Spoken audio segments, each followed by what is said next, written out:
Comment j'ai mal géré la situation de réfugiés? Nous devons dépasser les petites divisions internes et nous mettre ensemble. Je décide avec mon gouvernement que tous les réfugiés devaient quitter le territoire de mon pays au plus tard le 31 décembre 1995, le 31 décembre 1995, et que le président Mobutu me dit, ce n'est pas comme ça, prends une position contraire, et je reçois de la communauté internationale le secrétaire général des Nations Unies, Boutros Ghali, le sous-secrétaire d'État, Georges Mousse, le directeur pour Afrique, Rochero de la Sabrière, pour me dire, écoutez, non, il faut suivre la voie du président, il ne faut pas vous opposer au président sur ces chapitres.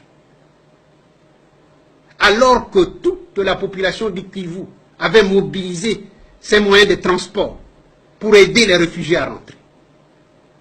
La vérité, c'est que la communauté internationale ne voulait pas, alors que la même communauté internationale, par 2 résolutions du Conseil de sécurité, a voté le déploiement des forces multinationales qui devaient constituer les couloirs de sécurité pour permettre aux réfugiés de rentrer dans leur pays dans la paix et la dignité.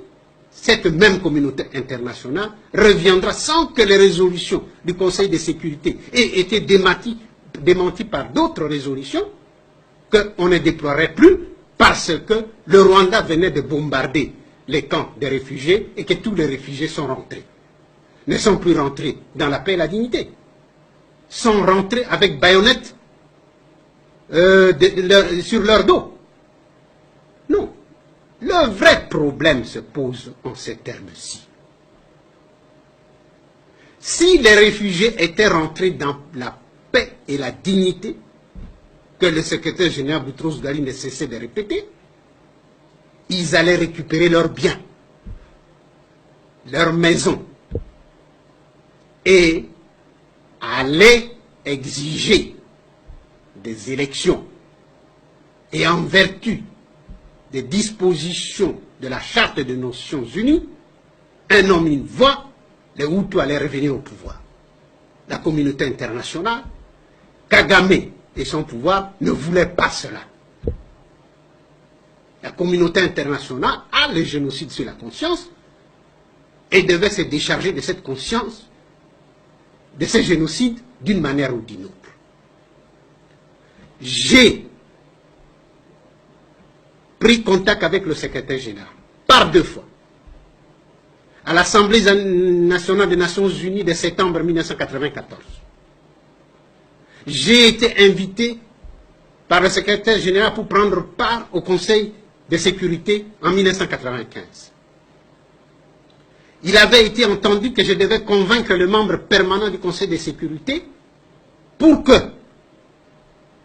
qu'il donne de l'argent de façon à permettre que le réfugié militaire et civil séparés puisse être installé loin de la frontière, conformément à la Convention de Genève et à la Convention de l'OUA. J'ai montré les sites à la Commission des Nations Unies qui a été dépêchée auprès de moi. La Commission a visité les sites. Lukand, Irebu, Kongolo. Mais lorsque la Commission a fait son devis, le secrétaire général a trouvé que c'était trop cher, on ne peut pas le faire. On n'a jamais séparé les militaires des civils. On les a laissés sur place. Je me pose une question. L'armée rwandaise ne dispose, ne dispose pas d'une force aérienne. Ni avion, ni pilote. Avec quoi a-t-on bombardé les camps des réfugiés? Qui a bombardé? Je sais qui a bombardé. Le moment n'est pas venu. Je sais qui a bombardé. Le moment n'est pas venu.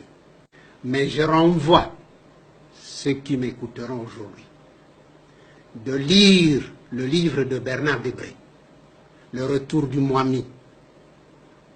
Il est révélateur.